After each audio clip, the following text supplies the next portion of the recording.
let me ask you about this one. And I take this one almost personally because it's part of what got me back interested in WCW after a few years of it being kind of, The feud with Cactus Jack. It started out like nothing you've ever seen before in the WCW Saturday night taping. Most of it was edited off of television. It was so brutal.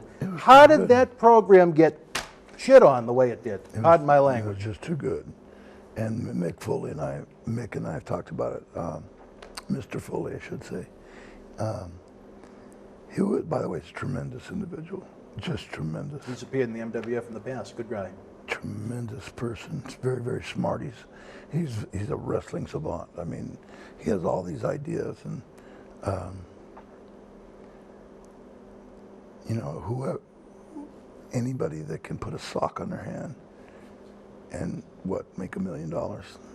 Pretty smart individual. He's wrote 10 books, and so being the smartest man in the ring probably 100% of the time, and then being the smartest man in the room probably 99.9% of the time. It was just Ric Flair was the booker, and I think it was too good. In other words, it was stealing the show, and obviously Rick was the booker, and Eric was just coming into the picture. And Eric, and in all fairness to Mr. Bischoff, he turned out to be a very talented wrestling executive. But at this time, and in the beginning, he couldn't find his ass with both hands. And I think that's where the animosity between him and I began, because he was put in a situation of a lot of power, and he didn't know what he was doing. And again, obviously what he went on to do with the NWO, you have to give him credit, because, he learned fast. Very smart individual, 'cause he learned.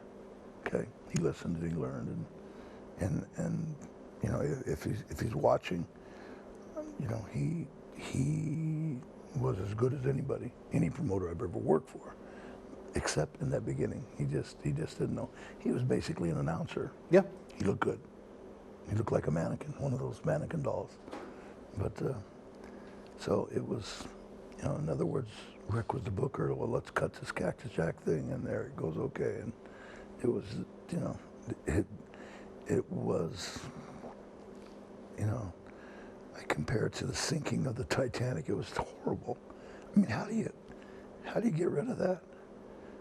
People loved Mick Foley. They hated me. And Mick is telling, it was tremendous. In other words, Mick's telling me to do things to him that other people couldn't live through, let alone endure. And he's getting up and doing it right back to me. And again, whatever I gave, I took. And, if anything carries on with me in terms of legacy, whatever I gave, I took.